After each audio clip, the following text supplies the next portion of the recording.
Hello everyone and welcome. I'm Jared Hancock and I'm the General Manager of Export and International Solutions here at NZ Post. Thanks for joining us for this session today. I'm pleased to be joined by Craig Chitty, Group Manager of Trade Revenue and Compliance at New Zealand Customs, who will walk us through the details of the new goods levies and how they'll be applied. From 1 April 2026, the New Zealand Government is introducing new border clearance levies that will change how items moving into and out of New Zealand are charged. These levies are set and administered by the New Zealand Customs and MPI. Today's session aims to provide a clear and practical overview of these changes, what they mean for businesses that send or receive goods across the New Zealand border, and how the new levies will be applied particularly to cross-border, low-value packages sent via commercial movements for both imports and exports.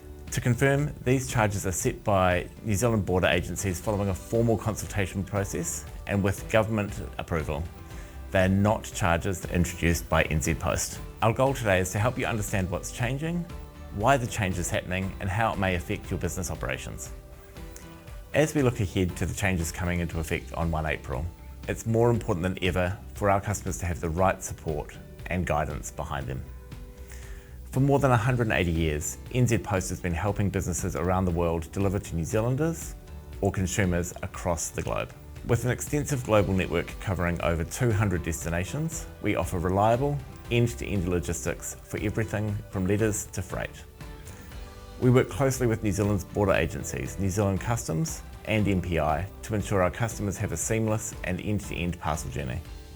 We understand the practical realities that impact customers on both sides of the border. And so we're here to help you adapt quickly, to stay compliant, and to keep your supply chain moving without disruption. As the new requirements roll out, know that you're not navigating them alone. Our investments in technology and infrastructure over the last few years mean we're well positioned to implement these changes seamlessly and ensure that our customers are compliant with the new levies. To help unpack what these upcoming changes mean in more detail, I'll pass you to Craig Chitty. Thanks, Jared, and thank you to NZ Post for hosting this session. I'm speaking on behalf of New Zealand Customs, and today I'll explain some common questions about New Zealand's border levies and how they apply to postal and commercial goods. Before we begin, it's important to clarify roles. New Zealand Customs is responsible for setting and collecting border levies. NZ Post, as a logistics provider, charges customers for delivery services and any import clearance or recovery activities. Customer invoices issued by NZ Post will also include the new NZ Customs and MPI levies. From 1 April 2026, the structure of New Zealand Customs and MPI goods charges will change. Existing customs goods fees will be replaced by goods levies as part of a government-approved update to border cost recovery. At a high level, this change is about how goods moving into and out of New Zealand are charged at the border. Over time, the volume and nature of goods crossing the border has changed significantly, particularly with the growth in low-value goods and international mail. The current fee system no longer reflects the level of activity, risk, and cost involved in managing those goods. The new goods levy framework is designed to address that by supporting fairer and more consistent cost recovery across both customs and MPI border activities. It's important to note what is not changing. These levies do not change import or export rules, they do not change GST or duty thresholds, and they do not change clearance requirements. They change how, as border agencies, we can recover the cost of managing goods, not the regulatory settings themselves. Thanks, Craig. For the next part of the session, we'll address some of the key questions our customers have shared with us. If you still have questions, please do reach out to us and we will endeavour to provide responses for you. What will the new pricing look like? From 1 April 2026, New Zealand's border charges are changing.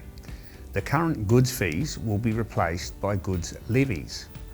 These levies are charged by New Zealand Customs and the Ministry for Primary Industries.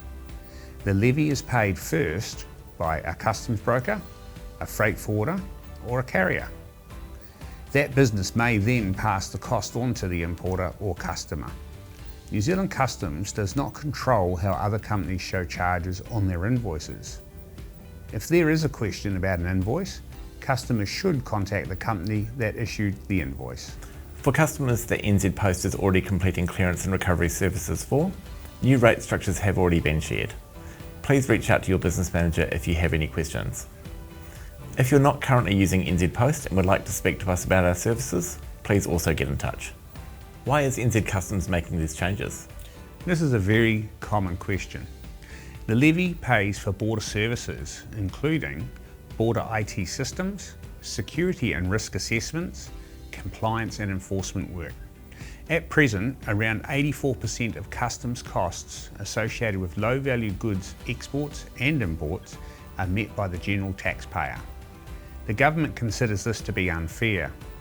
It requires taxpayers to subsidise the costs of managing risks and services created by commercial trade activity. It is more equitable for importers and exporters to meet the costs generated by their own activities. The number of parcels entering New Zealand has increased significantly over time, especially low-value parcels. Even low-value parcels still require border checks and processing. The levy changes help Customs and MPI manage the border safely, fairly and consistently. This is not about making a profit, it is about recovering the cost of operating the border. How often will New Zealand Customs review these fees? Do we have price certainty for 12 months or more? New Zealand Customs plans to review the levies every 3 years. The next review is scheduled for July 2028. However, if we see a significant change in levy collection, we would bring that review forward. We are legally obligated to collect an amount that will recover our costs, not too much and not too little. Any future changes would be announced in advance. There is no plan for further changes in the short term. Will there be any review of the low value per piece levy, given how high this is compared to other countries? And why is it so much more expensive than Australia? Every country funds its border differently. We aren't in a position to comment on other countries' border fees or levies. An independent assessment found that low-value goods levies are not expected to have a major impact on volumes.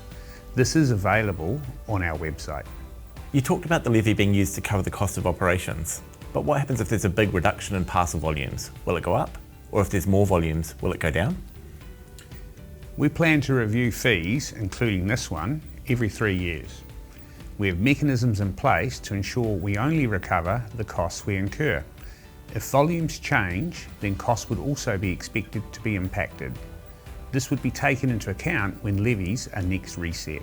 How do I know what the right import model is for me for cross-border parcels? Many businesses ask which import model is best. New Zealand Customs does not recommend or promote specific business models.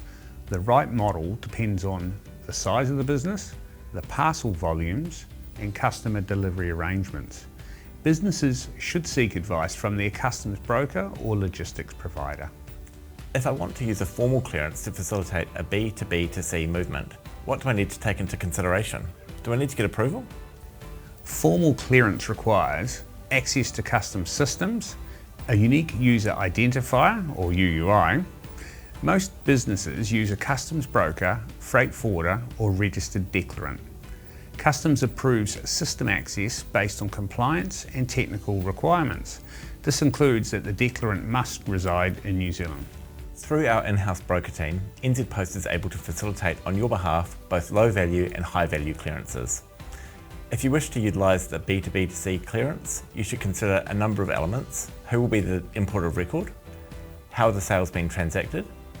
Who's the originating owner of the goods? How many HS codes you're shipping in a consignment?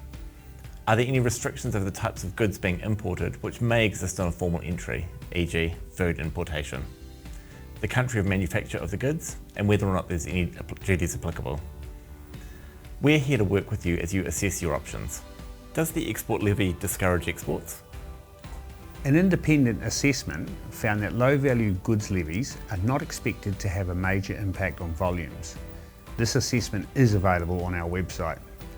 Customs New Zealand recognises that many exporters operate in a highly competitive and price-sensitive international market. These impacts were carefully considered by the government before decisions were made on the changes taking effect from 1 April 2026. The export levy is not designed to restrict exports or discourage legitimate trade. The levy supports export processing, border systems, compliance and risk management.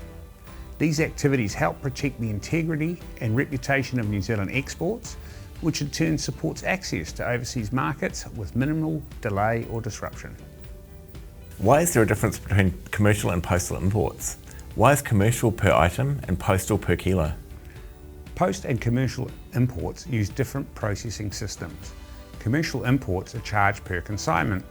Postal imports are charged by weight, per kilogram. This reflects how costs are created in each system. One key difference is all commercial imports provide codified data. We do not yet get full coverage of postal articles with codified data. How is a postal item defined, and how can I get access to the postal import levy? UPU postal items are carried by approved international postal operators, such as NZ Post. The postal import levy will apply when the parcel is exchanged under the provisions of the UPU conventions from an overseas designated postal operator and a New Zealand-based operator. The levy is applied per parcel. For postal items, it applies per kilogram of mail, including letters, parcels, and their receptacles, such as mail trays or bags. Each parcel is processed individually. If I have a deferred account with customs, can I pay the levy direct rather than to my customs broker, like we do when we capture GST at checkout? For postal imports, the levy is collected from the carrier, being the airline or shipping company. For commercial imports, if you clear the goods on an import entry, the levy can be charged to your account. If you clear goods through low value goods write-off, the levy will be charged back to the submitter of the entry, i.e. the broker or freight forwarder. Why is there a split of costs across NZ Customs and MPI? If we're already paying inspection fees to MPI when goods are stopped, is this just a double charge? New Zealand Customs and MPI have different roles. Customs focuses on trade, revenue and system integrity. MPI focuses on biosecurity and protecting New Zealand's environment. The levies pay for different services. This is not double charging. If one receiver gets many parcels, how is the levy charged? For commercial clearances, the low value levy is charged per consignment. It is not charged per customer parcel. Each consignment is treated separately. For postal items, it is charged per kilogram. If there's a return on a parcel, can we get refunded the $2.21 import levy as part of a drawback process? No, the import levy is not refundable. The levy applies each time goods cross the border, as customs incurs costs each time. Returned goods are treated as a new import, so the import levy applies again. This is not a drawback situation. The levy pays for border processing and services, not the goods themselves. For invoice questions, please contact the organisation who issued you the invoice. If a manifest is submitted for clearance and then the parcel is seized at export inspection, but the data lodgement has already been made for NZ Customs, can a refund or cancellation be made for the item removed and the $2.21 refunded? No. Levies are charged based on the lodgement of an import or export entry or the write-off request. This is regardless of whether the goods are ultimately released or imported. So once the data lodgement occurs, the levy liability is created. Even if a parcel is seized at export inspection after the manifest data lodgement has already been sent to New Zealand Customs. While the import or export entry itself can be cancelled or amended to remove the seized item, the $2.21 levy is not refundable once it has been charged.